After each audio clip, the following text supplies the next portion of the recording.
Hi guys, Mr. Waffles here. As I'm sure you guys are aware, I'm a big fan of Easter eggs. I think that pretty much goes without saying, right? And I especially love when that sort of thing is brought into a real-life context. So, examples would be GK Nova 6 from a few years ago. Oh my goodness, it was so good! More recently, COD.com/classified with the secret writing and codes that they've had there. Really cool stuff.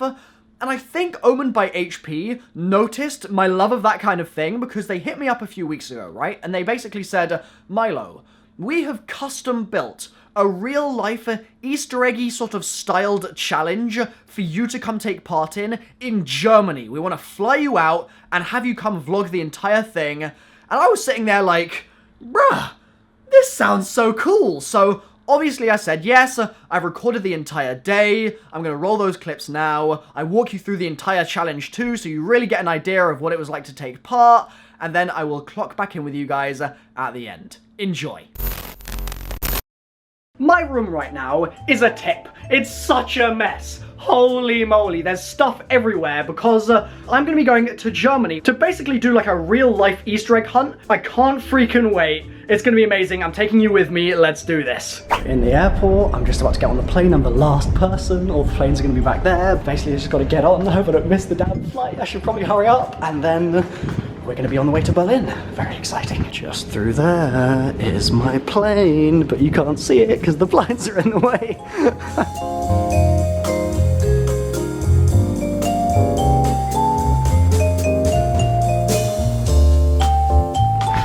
Huzzah! So, this is the day of the event. Super exciting stuff. The flight yesterday was great, really smooth. Had an awesome conversation with the woman next to me about charity stuff and Easter eggs for charity, in fact, as well, and just a whole bunch of stuff, so that was wonderful.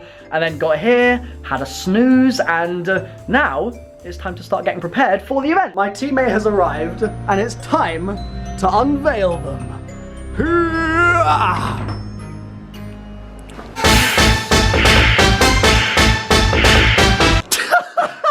Hey guys. So yeah, sorry for memeing. But it's all good, it's for memes, isn't it? Hell yeah. So both of us have kind of been avoiding trying to sort of probe for more info on what's actually going to be happening. The stream's live at the moment. There are other people in like different sessions. Now I don't know even if it is the same room that we're going to be in or whatever, but we don't know. Look, I think, look, I've played a few puzzle games in my time. I completed Paul 2. There you go, mate. So there you go. And I mean, I've done like, I think I know what an Easter egg is. Maybe you might need to fill me in on that one. Like, maybe in my time, you never know. So, also, I've probably watched every episode of Crystal Maze that there ever has been. We're gonna win this, 100%. If there's any winning to be done, then we're gonna do it. We're just about to go in a couple of minutes, and I think the idea is that I'm gonna be with 4 other people, one of which is gonna be Bonge. Oh, and they're gonna blindfold us as well. That's something that they just told us like a minute ago, and I didn't realize was happening, but apparently that's the plan. So we're going in now, and hold me, Milo. Hold me. Hold me, dude. This is going to be the escape room. Let's do this. And here we have it, the blindfolded contestants. Oh no. Milo, also known as Mr. Ruffle Waffle. What's up? Hi guys. And that's where the challenge began. So the first thing we did was raided this cabinet here and found a bunch of interesting stuff. There was a mirror in there, a bunch of books, and actually a bunch of motherboard PCBs as well with numbers written on them, which were red herrings in the end. But one thing that we did find that was useful was a set of torches and a bunch of batteries. So put the batteries in the torches and then tried to figure out what they were for. It turns out that they were actually UV torches, and they allowed us to find some hidden writing written on the walls of the room that we were in, so we ended up finding a secret code because of that, and while we were doing that, another group of us built the computer that was in the room because it was in there kind of disassembled and stuff, so we built the computer and realized that we needed a password, so we used the code that we had just figured out, and that let us log in. Then on the computer there were a bunch of red herring files, like random binary and stuff like that. They weren't interesting, but there was one that we could actually play as audio, and that gave us another code. That allowed us to unlock one of the books, and I know that sounds weird, but essentially there were books in that original cabinet that had boxes like tucked inside them, and one of them was locked with the code that we needed here. So out of that book, we got a magnetic kind of pen, and we used that to drag a metallic ball through the maze thing in the middle of the room, and once we brought that ball through and got it to the end, we saw that there were 2 metal prongs in there. We put the ball between the 2 metal prongs, and it completed a circuit inside the maze itself, and on the side of it, it showed us a new code, which I think was 517 in the end, and that opened up the door to what we thought at first was our escape, but it wasn't. It was just another room. I had no idea there were 2 rooms in this thing, so we then went into the next room and started the stuff in there, and there was still stuff in the original room that we had to go back to, but for now, we just jumped into the next room. I think the first thing that we realized we could figure out was there was a water cooler in the original room, and we brought water from that through to the pipes in the second room, and basically used the water in there to dislodge, I think there were like a couple of dice in there, and those dice had numbers drilled into them, so that gave us another code. All this time, by the way, the time was ticking down. Like, we took a long time in that first room, and we needed a couple of hints on that big screen they had in there to actually get us moving, so we were really running out of time at this point. But with that code, we opened a suitcase that had a camera inside with like a bendy arm,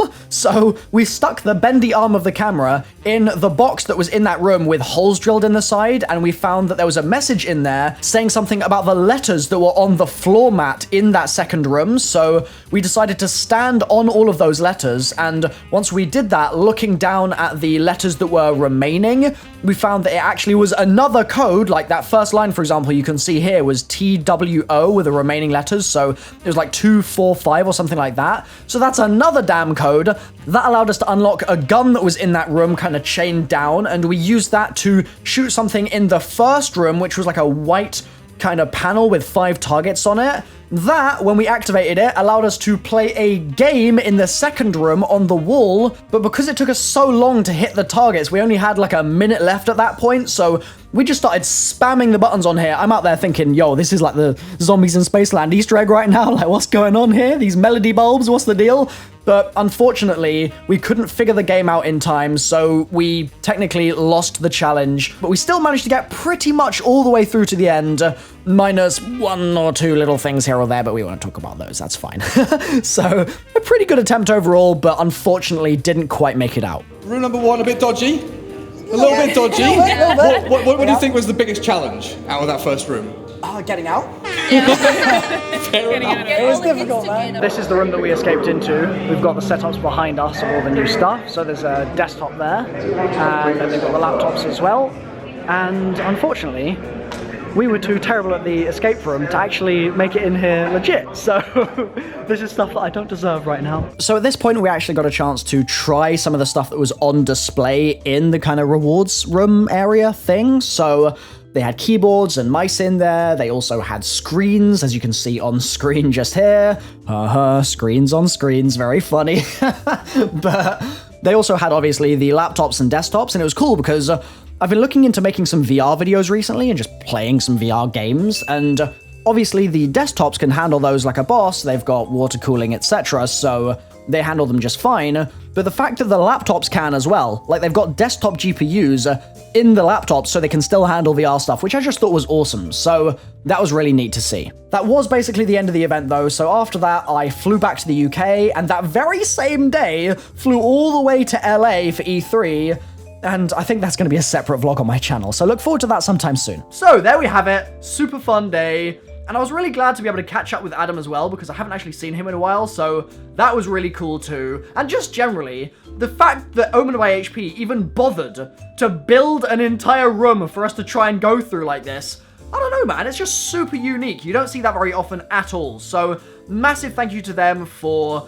bringing me out there, giving me the opportunity to make this video, because this wouldn't exist without them. So thank you so much to them. And I hope you guys have enjoyed it as well. Drop a like if you have done.